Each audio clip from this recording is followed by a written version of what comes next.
Bem-vindos à nossa análise de hoje. Vamos mergulhar em Gênesis capítulo 9. É um texto, assim, fundamental, né? Detalha o mundo logo depois do dilúvio. A gente tem fontes que nos guiam por esse recomeço. Vamos explorar as instruções divinas, as promessas e também, é claro, as tensões humanas que já aparecem nessa nova era. Pelo menos conforme a narrativa, né? Então vamos lá. O capítulo já abre com uma bênção, um comando que soa familiar. Sejam férteis, multipliquem-se e encham a terra. Mas, logo em seguida, vem algumas novidades importantes. Uma delas, bem marcante, é a permissão explícita para comer carne. Isso é diferente do que parece ser a regra antes do dilúvio, né? Que era mais vegetal. Só que tem uma restrição clara. Não comam carne com sangue, que é a sua vida. Exato.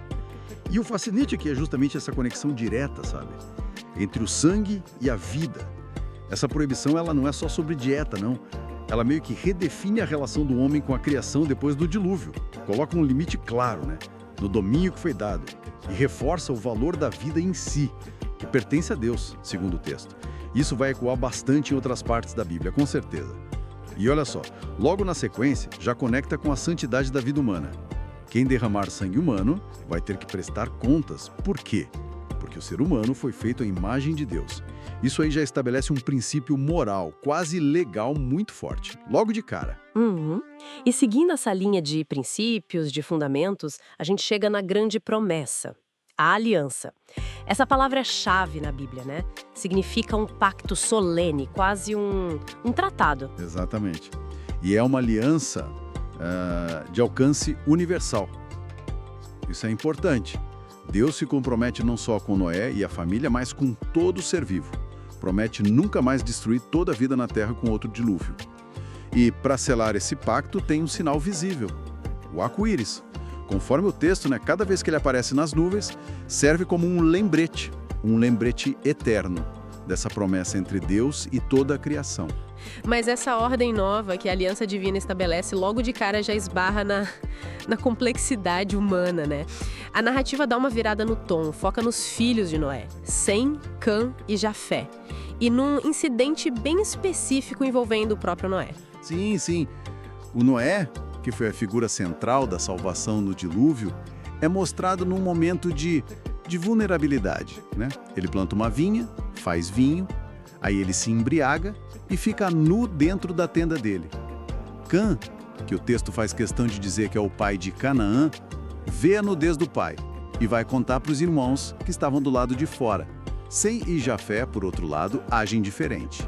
Pegam uma capa, entram de costas na tenda para não ver a nudez e cobrem o pai. Quando Noé acorda e fica sabendo que Cã, o filho mais novo, tinha feito, a reação dele é amaldiçoar.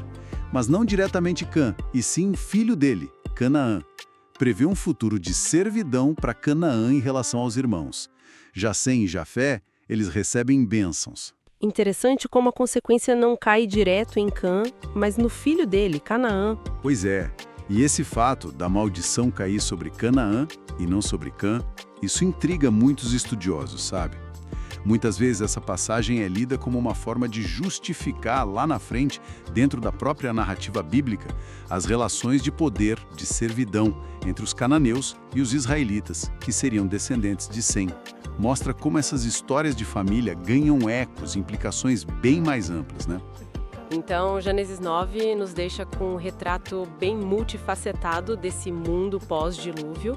Temos novas regras de convivência com a criação, incluindo essa restrição ao sangue, a reafirmação da sacralidade da vida humana, uma aliança divina que é universal, marcada por um sinal na natureza, e quase que imediatamente a demonstração das complexidades, das falhas humanas mesmo, com consequências que vão se projetar lá no futuro das nações. Exatamente. A narrativa apresenta esses elementos das promessas de Deus, a responsabilidade humana, as consequências dos atos como forças que moldam tudo.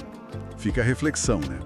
Sobre como, na perspectiva do texto, essas interações definidas lá nos primórdios continuam a ressoar na nossa compreensão de ordem de relacionamento, até de destino.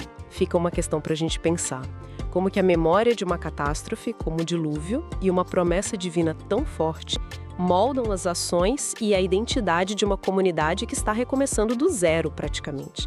E com essa pergunta em mente, a gente encerra nossa análise de hoje. No nosso próximo encontro, vamos avançar para Gênesis 10. Vamos explorar a genealogia das nações que, segundo o texto, descenderam de Noé. Até lá!